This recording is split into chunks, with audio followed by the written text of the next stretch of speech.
Welcome to Episode 5 of the Ranger Roundup, the Olympians video news program for Olympic College. I'm your host, Ethan Warner. $7,000 of equipment was stolen from the Bremer Student Center the weekend of April 9th and 10th. The equipment, an ID card printer and the camera used to take ID card photos, were taken from the front desk of the BSC during a basketball clinic. Although the Information Technology Department secures equipment to desks to prevent theft, this equipment was not secured, despite the lock-in closet located behind the desk. A temporary printer was installed by IT, but new students were left with a lapse of approximately a week where they were unable to obtain a student ID. Those students can go to the front desk for an ID or use a printout of their class schedule with a photo ID to access services on campus. Program coordinator for the BSC, Deborah Montez, said that the school would not be able to replace the equipment permanently until July 1st at the earliest. Despite its name, the front desk of the BSC is located in the rear of the building, near the Multicultural Services Center. Sabbatical was awarded to 5 OC professors at the March 22nd OC Board of Trustees meeting. Members of the faculty union are guaranteed 9 quarters of sabbatical time at full pay, to be shared among all sabbatical granted instructors, or 12 three-quarter pay terms for each academic year. Because of the state budget crisis, the union agreed to accept fewer quarters of sabbatical this year to cut down on costs to the college. Sabbatical is granted so instructors can stay current in their field, and applicants must show that their work will benefit the college. The college's $1.9 million budget reduction has an effect on more than just students. The Olympian put a face on the story by featuring Maureen Simons in their last issue. Even though that issue has been replaced on news racks, you can still read about this OC student turned instructor at OCOlympian.com. The Student Government Executive Council approved Vice President of Finance and Operations Brian Davis to search for an outside auditor to examine the college's use of the Student Technology Fund. Davis said he thinks students who did not fully understand how the money would be used or what the fund is intended for may have approved its use. The Executive Council did not place a cap on the amount Davis could spend, but he said he would like to see students from a neighboring university offer to help with the work. The student tech fee is paid for with student fees and is used to purchase technology that will benefit all students on campus, such as open labs.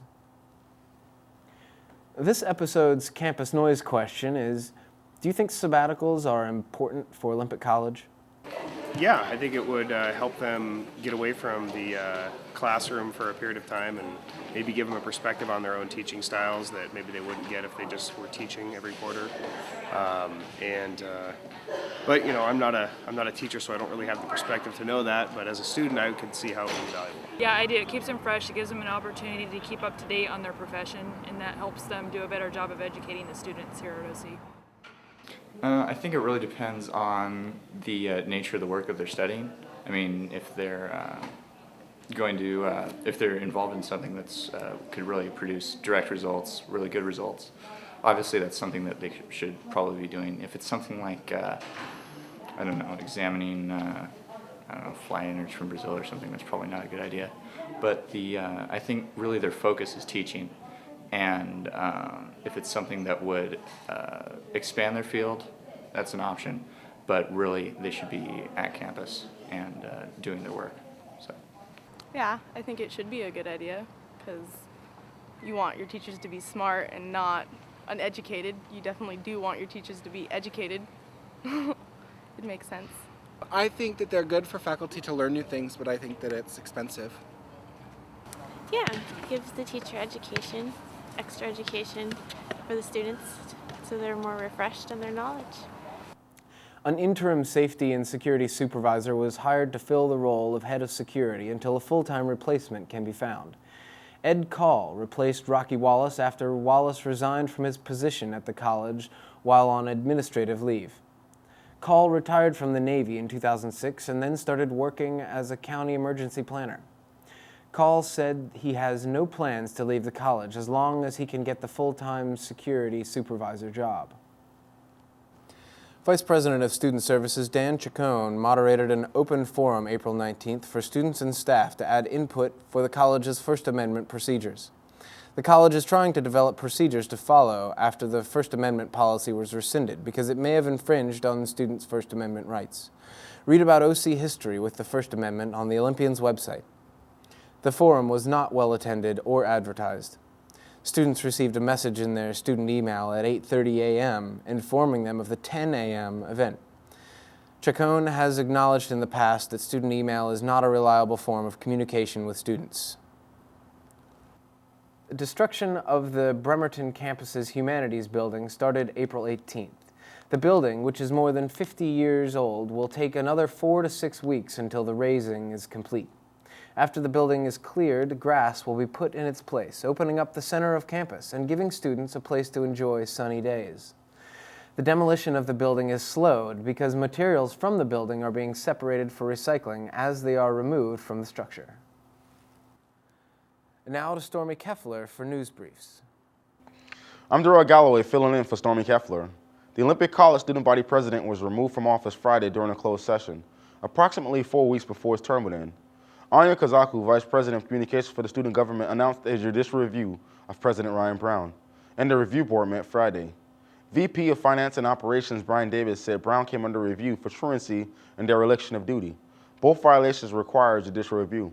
Brown has 5 business days to appeal the decisions to the VP of Student Services, but as of now, he has been stripped of his duties and responsibilities at this school. Kazaku is now acting student body president. Olympic College student organizers brought a speaker to the Bremerton campus April 22nd to teach students about lifestyles that are less impactful on the environment. Craig Venti spoke as part of a series of presentations arranged by the student programs to mark Earth Day.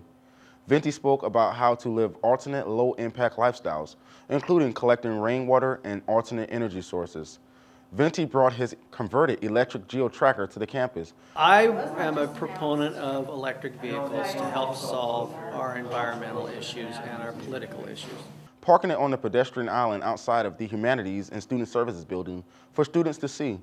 Maureen Howard was also there, who knits recycled plastic bags. Students went on a whitewater rafting trip with OC Recreation. Here's Kevin Doucette with the story. On April 23rd, OC students participated in the first ever whitewater rafting trip. The trip took place along the Wenatchee River in Kashmir, Washington. The event was put on by Spencer Stark of the Recreation Department. The trip included a luxury bus ride, a catered lunch, and an exciting trip down the river. Not to mention it was a near perfect day, all for $20. Thanks, Kevin. Now to Stephen Newton with Rangers Sports. OC's baseball and softball teams are after a playoff berth as the spring sports seasons wind down. Let's get you in the know with Ranger Sports. Baseball is after one of the remaining playoff spots, but 2 losses to Bellevue May 1st leave a tough road ahead for the final 8 games. Doubleheaders against Edmonds May 7th and Everett May 14th wrap up the away games, and Edmonds comes to town May 8th and Everett May 15th are the only things that stand between the Rangers and the North Region Tournament May 20th to 22nd. Everett is second in the league, while Edmonds stands just above Olympic in the standings. Softball is also looking to steal the final playoff spot in the league from Douglas Community College, even after dropping 2 against Bellevue May 3rd. The Lady Rangers host 2 games against Everett May 10th and visit Edmonds May 14th to wrap up the regular season. Good luck to both teams in their playoff hunt. Distance track runner Rachel Faring qualified for the NWAC Championships after finishing the 1,500-meter run in 5 minutes, 6.63 seconds at the St. Martin's Invite April 30th. The men and women's teams finished 9th and 10th respectively at the meet. And ahead for them is the Ken Shannon Invite at Husky Stadium on May 7th before the NWAC Championships May 23rd and 24th in Spokane, Washington. Best of luck to our players and teams in the coming weeks. Back to you, Ethan. The Ranger Roundup is filmed at the Olympic College Bremerton campus, and episodes are released throughout the academic year. More stories about Olympic College can be found on the Olympians website. If you would like to get involved with or have a story you would like to see covered in the Ranger Roundup or the Olympian, you can email the editorial board at oleeditor@olympic.edu. For Stormy, Stephen, and the rest of the staff of the Ranger Roundup and the Olympian, I'm Ethan Warner, reporting the news so you don't have to.